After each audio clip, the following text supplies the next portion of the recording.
What is up, y'all? Welcome back to episode 29 of Marlins Franchise. It's time for the offseason. And basically, it's an offseason review here. I did stream the offseason live on Twitch, twitch.tv/spore. You can check it out in the videos there.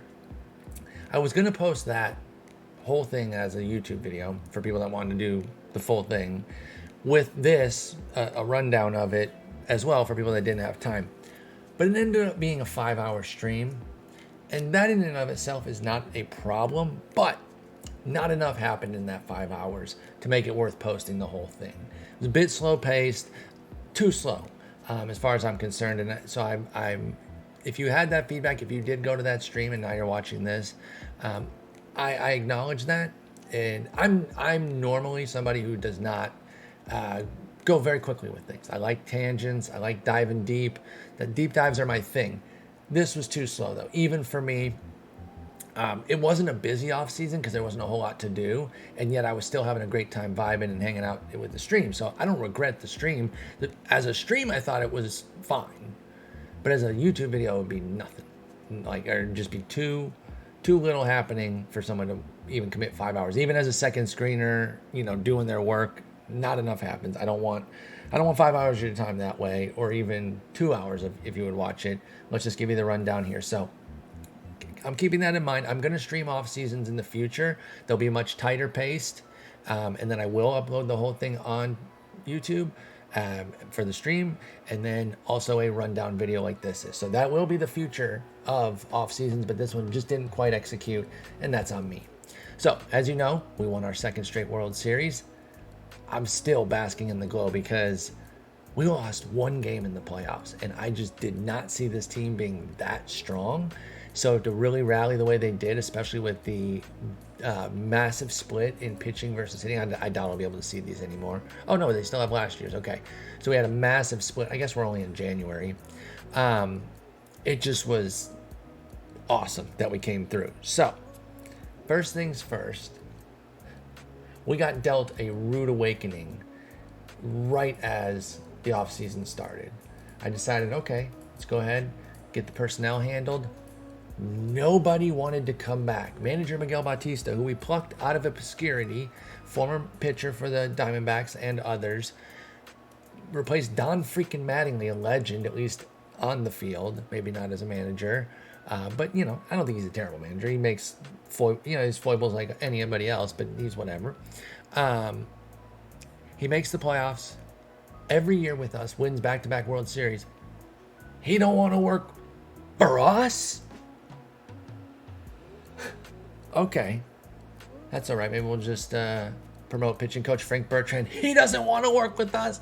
He's adding extra letters to his name, Frank, and he doesn't want to work with us. Back-to-back World Series, plucked from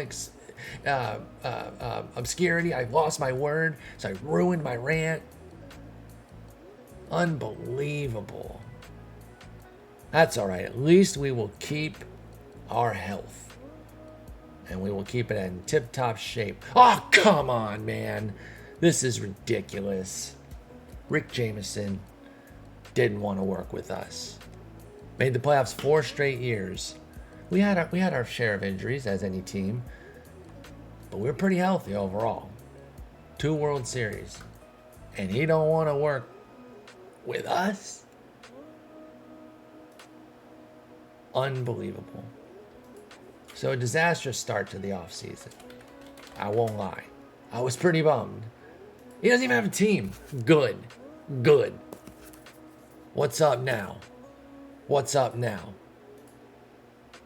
Still don't want to work for us. Okay, so you have commitment. Fuck you still. Son of a bitch. This guy. Wait, why are all three of these green and one's white? Because this wasn't like this. We won the division here, but we didn't win the division here or here. So it's not that. These are not the best records in the league because, again, we didn't win the division. So what's the green? I don't know. What about Rick Jameson? I think he did latch on somewhere.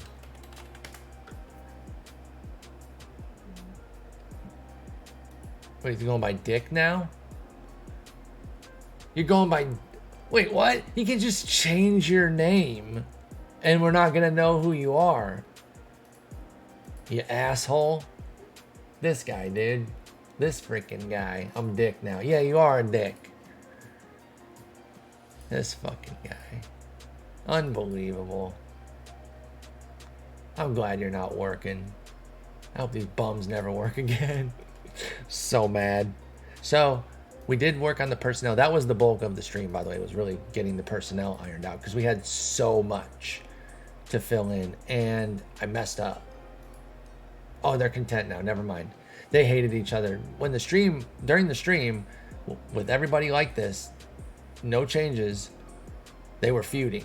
So I don't know what changed them to content, or maybe it hadn't been updated or something. I don't know how quickly it updates. Maybe there's a cycle where it updates staff cohesion every month or something. I don't know. But it was feuding in the stream, so I thought we were going to be orange here. But it looks like we got everything situated, so that's better. We did make some in-house promos. Sugiyama comes up from AA. Now, he's coming up because he's got good ratings. Our minor league records are horrendous. Like, they're impossibly bad. And I'm not sure why that is.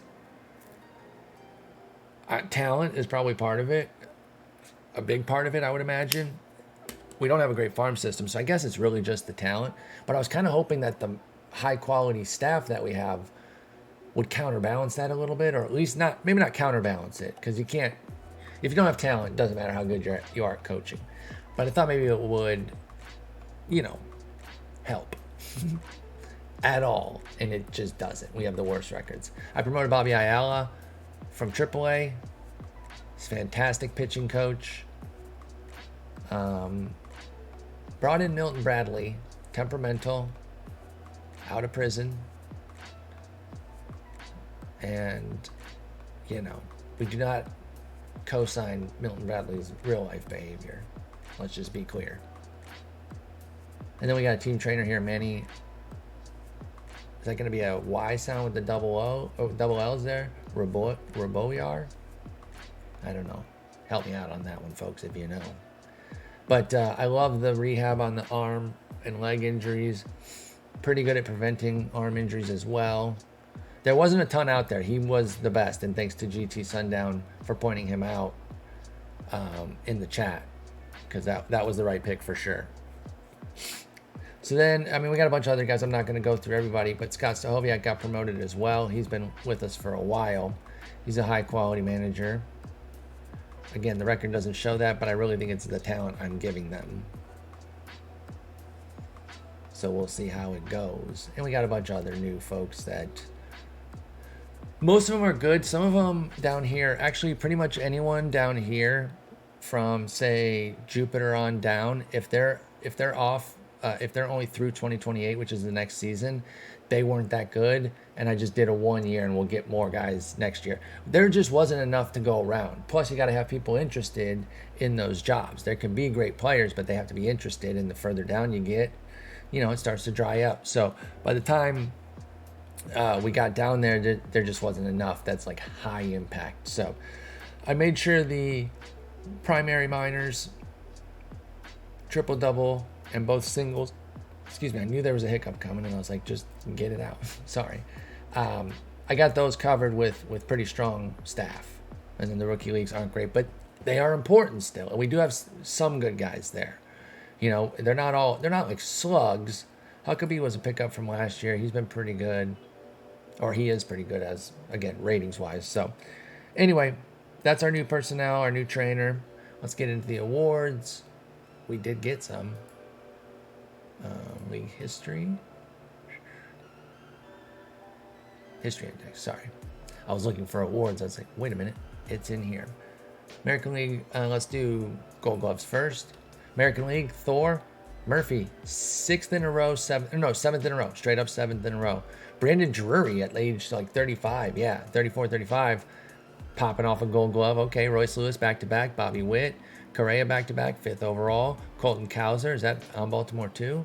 Baltimore got some good defense. That's Drury, Royce Lewis, and Cowser. Miles Straw out in center for Houston. And then Josh Lowe in right for Tampa Bay. In the National League, Max Meyer, that was our Gold Glove, our pitcher. Hooray. Drew Romo got his second of what could be 14. I mean, he's incredible. Captain as well. 6 WAR, because he spiked a nice offensive season. But even if the offense isn't really there, which it can be buoyed by Colorado, of course, it won't matter. With this defense, he's going to be helping the team. Rake. Got my Jake Cronenworth shirt on. Forgot we were even going to see this. So, yeah, he wins. He won for San Diego. As you can see now, he's an Angel. He got picked up. I looked at him, but I was like, I don't know if I want 15.6 mil on Jake Cronenworth. I mean, we've got Jake Cronenworth. In fact, we traded a Jake Cronenworth away, one of our many iterations of him in our biggest move in the offseason. So I'll get to that soon. And then Taylor Walls, another Rocky, fan fave. And you can see here, his offense is completely dreadful. He's still managed positive WAR. Now, barely. I don't know. Wait a minute. He won a Gold Glove off of a half season? What? How good was he with the glove? Holy shit, dude. That's wild. That's wild. Chapman gets his 9th, his 2nd in a row with Philly. He's gone out to Philly, and he is terrible. This is one of the flaws in the game, I think, is they play these guys full seasons because they have the Gold Glove defense, despite this offense. And there's just a cutoff point, and I just don't see a team sticking with a 62, 63 Matt Chapman. I just don't see it. It's too low.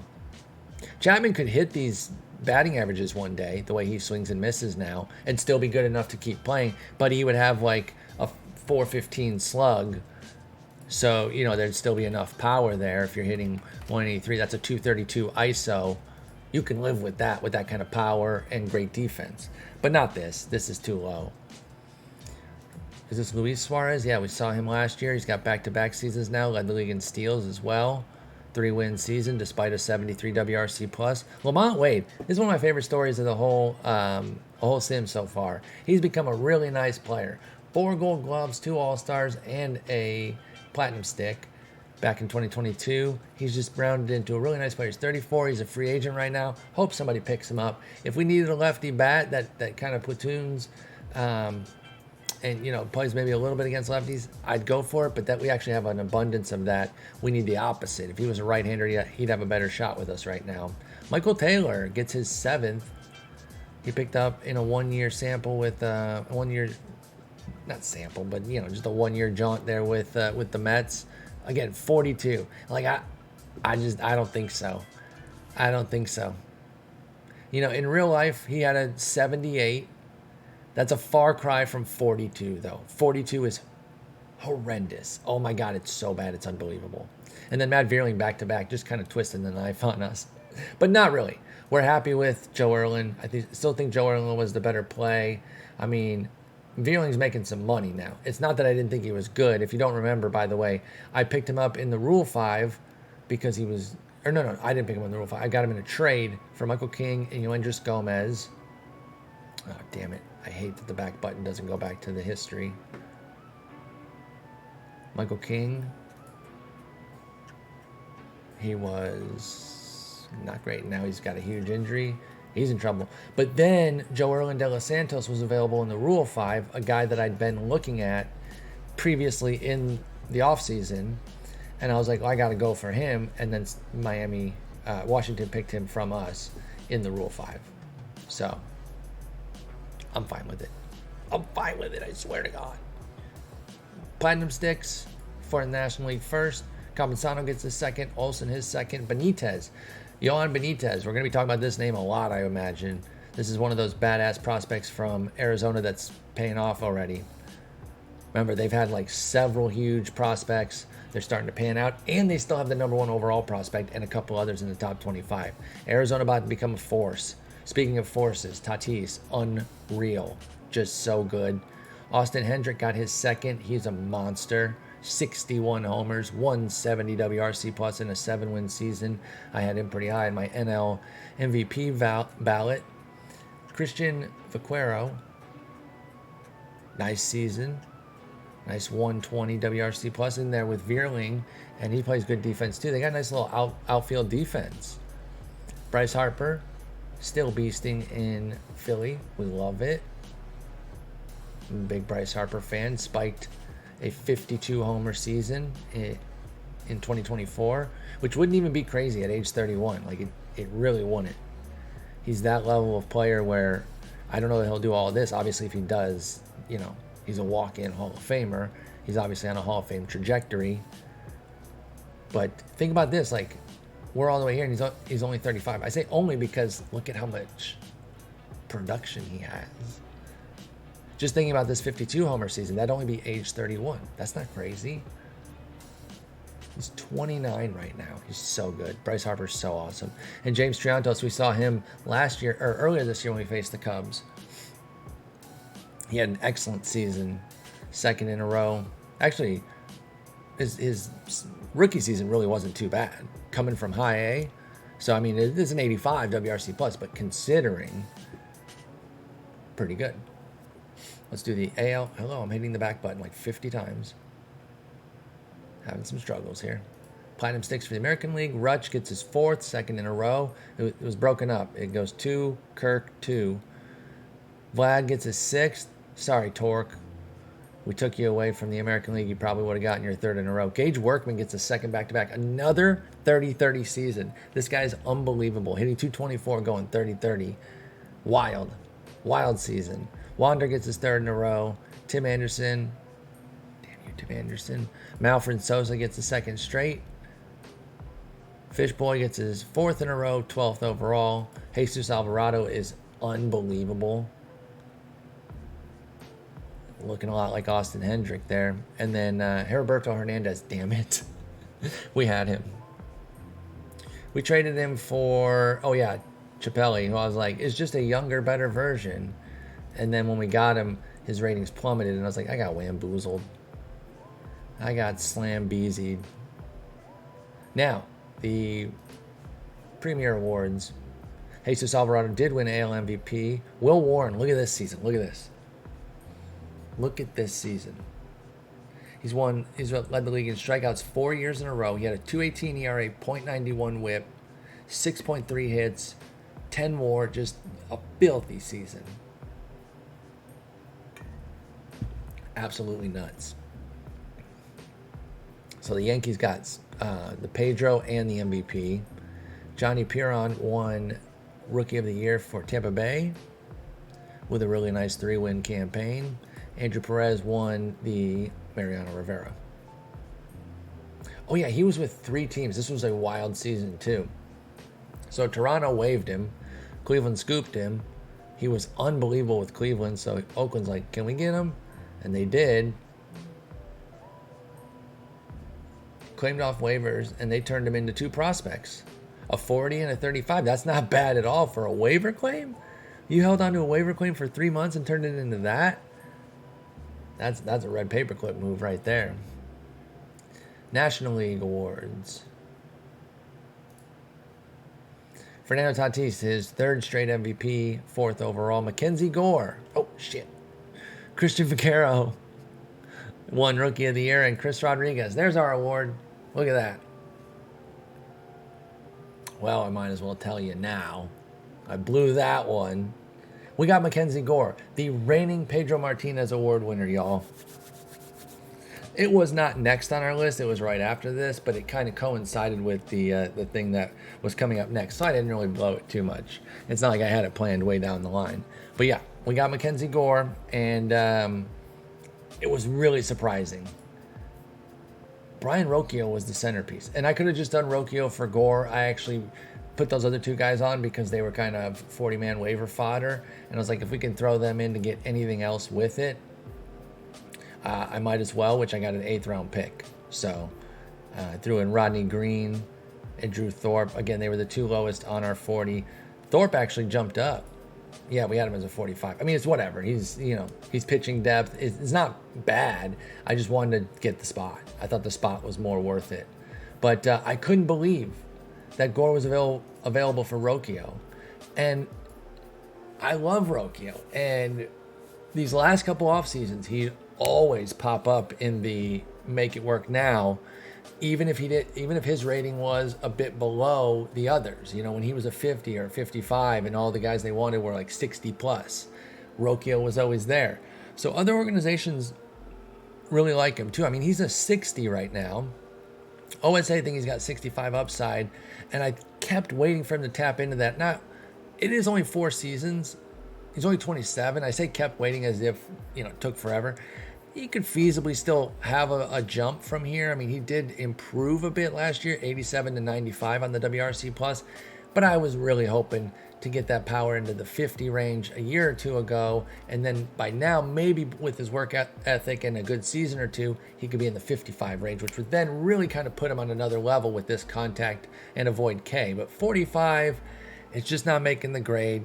He's not a bad player. He plays great defense. That's why he's valuable. But when they said Gore for Rocchio straight up, I jumped. I couldn't believe it. Chat was bugging on Twitch. I mean, maybe I'm just overrating him because he's the reigning Pedro. I always want to say Cy, but we changed it. It's Pedro. And it is a spike season. Let's be clear. But I thought it would take more than Rocchio. I just thought that the computer would charge more for him too. Because 50, 60, 45 is not, holy shit, this is, Cy for the next 5 years based on skills. He's going to regress, I bet, probably into the mid-upper threes. That's fine. For Rocchio, though, who we weren't even necessarily going to start, I thought it was great. And the one thing that we could have used was a starter. Coming into the offseason, we had Max Meyer, we had Rogers, Boz, Meyer, and Rodriguez, and we were like, we need a fifth. We'll see what's out there. And then MacKenzie Gore fell into our laps. So, I mean, he's pretty much been himself for a while. And that's why I say, I'm not expecting him to be the Pedro winner again. No shot. I mean, he spiked a brilliant season with his hit 9 dropping to a career best, or to a league best 7.3. Career best is actually 7.0 in 157 innings. But everything came together for an excellent season. He just needs to be a 3-4 for us, and I'll take that. And he's more affordable than Rocchio by 2.2 mil. So that was another reason that I liked it. So, one other thing. Sons of bitches. We're beefing so hard with Boston, y'all. We're just beefing so hard with them. They're taunting us. They're taunting us by being this whole big, everyone likes Boston and they get tradition. Oh, and now they've run all the way up to second. They were in deep shit at the beginning of spring training, or at the beginning of the offseason. They had so many free agents, and they were big ones, like 5 big ones. That's a lot when you're talking like high impact ones. But then they freaking went out. I didn't even know they got India. I'm actually just seeing this now. But they got Torkelson and Kyle Tucker, and they announced on the same day, and our fucking fandom crashed from like 73 to 67. We got slammed. Now, that's only affected by Torkelson. Obviously, Tucker was not ours. Our fans did not get to react to that. So I want to be clear. It makes it sound like that played a role in it. But it was just the twisting of the knife that they signed both on the same day that I was just like, these bastards, dude. These bastards, they want it. They want all the smoke, and they're going to freaking get it. Okay? Plain and simple. Let's go to our summary here. Let's see. Show you guys everything that transpired. It wasn't that busy. It just wasn't. The Gore move was the move. You see, he's literally our only player added. Torque left, Rocchio, Lorenzen. We traded those other guys. There it is. It was not a busy offseason. I didn't think it had to be. We got a big budget boost up to 150 mil. And we are currently at 115. So we have 115 currently, and our budget is 150. In case I was saying those two words similarly. So, I mean, we can even take on a big contract at the deadline. Like, we're fine, you know? Acuna's coming up or something. He's only making 17 this year, too. He's not even that crazy. Whoops. Did not mean to do that. Shohei is hurt right now. Torn rotated cuff out 5 months. We'll see how good he is even when he returns. Our boy Colas is a free agent. So is Ruiz. And I don't know. Are we going to re-sign him? Are we going to trade them? I wouldn't trade Colas right now. I don't think I would trade Colas at any point unless we were having a bad year this year. He had a down year relative.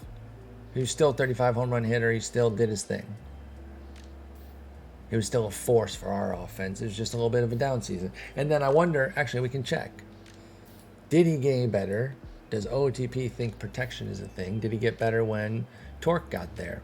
So he had a blazing hot April, dreadful May, great June, horrendous July. Then we got Torkelson. I might have said Tucker, Torkelson. And he went 765, 861. So he was fine. But he did not like surge or anything with the protection. Look, it is true. You know, a better lineup is better. I know that I'm not trying to sound trite, but it is. Like, that's the theory behind protection at its core makes sense, of course. But the idea that, like, protection is really more of a lineup entirety thing as opposed to one player. Like, they actually already did this and it didn't work. So I guess I don't even have to say another player, but like, how well is Cruz protecting Soto? He's still not getting any pitches. And then you can say, oh, well, he's having a down year. Okay, then Bell. Then Bell's the protection. He has a 131 WRC plus. Like, it's not doing anything. One guy doesn't do it. You gotta have several pieces in a lineup to effectively have protection. Just one guy, he won't really fundamentally change it. Anyway, so yeah, we could take on a big deal if we had to. We'll look at pitchers too, because you never know if somebody got hurt, heaven forbid. And maybe Grayson Rodriguez, he's not even making that much. Gratterall, I don't really think I see him as a starter. 35 Stammy. He's making starter money though, that's the thing. Damn. In fact, I was going to target him, but then when I saw he make starter money, I was like, nope, no shot. So here's the team. This is how it looks right now. And I'm going to leave it here. We're going to wrap this up soon. I'm going to leave it here in mid-January because I am considering maybe some trades to kind of prepare for next year. And I wonder if maybe there's a trade out there where we trade Ruiz. Get something for him right now. But what would we want? Well, we just want another catcher, because then what's the point of that, really? Or like, why would somebody else do that? Like, why would they give us a catcher that's comparable or better? Why would they just keep that guy? So do we do that, or do we try to get a starter and then we move Chris Rodriguez back to the bullpen? Now, he was brilliant as a follower last year. Absolutely brilliant. 120 innings, 277 ERA, 112 whip, 138 strikeouts. He won the Mariano because of it. I don't really think he should have. He was essentially a starter in reliever's clothing, but he finagled it. I really think it should have been Nard Dog, and that's who I voted for him. I didn't even put Rodriguez on my ballot in an effort to try to tamp down his numbers so that he wouldn't win it. I could have just picked it outright. I didn't want to do that. I wanted to vote, but I did try to make sure that C-Rod at least didn't get any points from me. Because, like, I know that he deserves it by letter of the law that he's a reliever, but come on. We were treating him as a starter. What kind of innings counts was he doing? I mean, come on. He's a starter. He wasn't all year. Maybe that's why they didn't mind. It was really for the second half. But that's still half and half. Like, that's still like a 50-50 split, basically. In terms of time of the season, there's more outings, of course, but that's because they're shorter. But I mean, 4 2/3, a bunch, some threes, but never fewer than 3. So that's not a reliever. Come on. But hey, we still take the award. Still goes in the trophy case for Chris Rodriguez. We're not shading him behind his back, but we could get a starter. That could be an answer. And then at that point, maybe then we flip somebody else to improve catcher. But what catcher might we want? Should we maybe scout that part out first?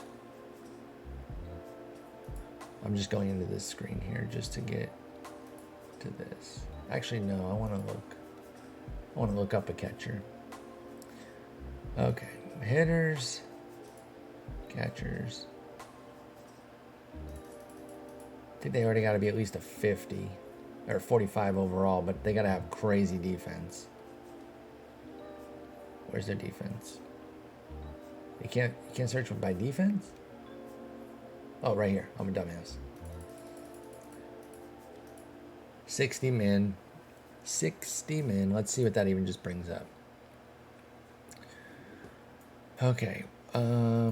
Let's say the point of moving Ruiz would be to save money on some level, right? So let's move that down. That really cuts it down to 4 guys. Charlie Welch.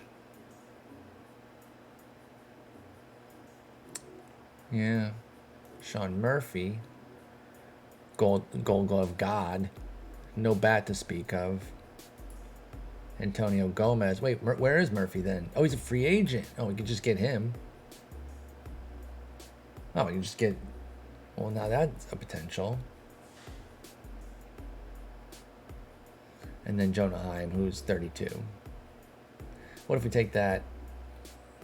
What if we're open to paying more for one? We save money elsewhere on the Ruiz. Let's keep him under 16 mil. What about Romo, who we were just looking at earlier when he won another award? Melendez. Cartaya. Alvarez with the Mariners now instead of the Mets. Okay, I'm going to leave this here.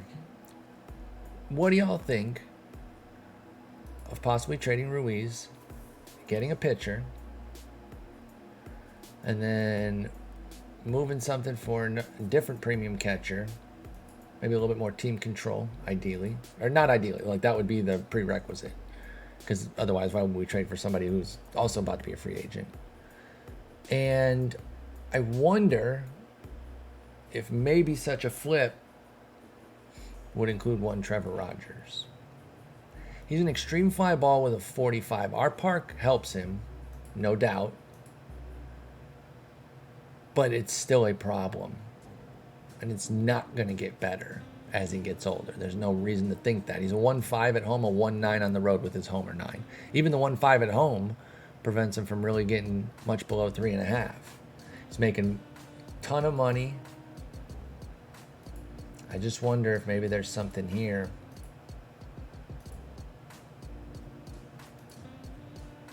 Uh-oh, nobody's going to want him. Too much money. Is he already an overpriced veteran? Shit. Damn it. Oh, they don't have the money. I just wanted to see if it was like... I got to try to find somebody that's telling me, don't give me an overpriced veteran, you jerk. I don't want veterans. Nothing. Oh, God, he is an overpriced veteran already. Ah, shit. Oh, God. Oh, no. Oh, hell. Oh, damn. Man, if Will Smith had a 60, I could get behind this. At least just do money for money. I'm just worried about the bottom falling out. He's had the great Sierras, but those don't translate on the field, and it's because the home runs are such a problem. This is getting to the core of his overall skills there, but I mean, I think Sierra still accounts for homers. I don't think it neutralizes them the way xFIP does. So I think it is counting the fact that he's been shitty with it.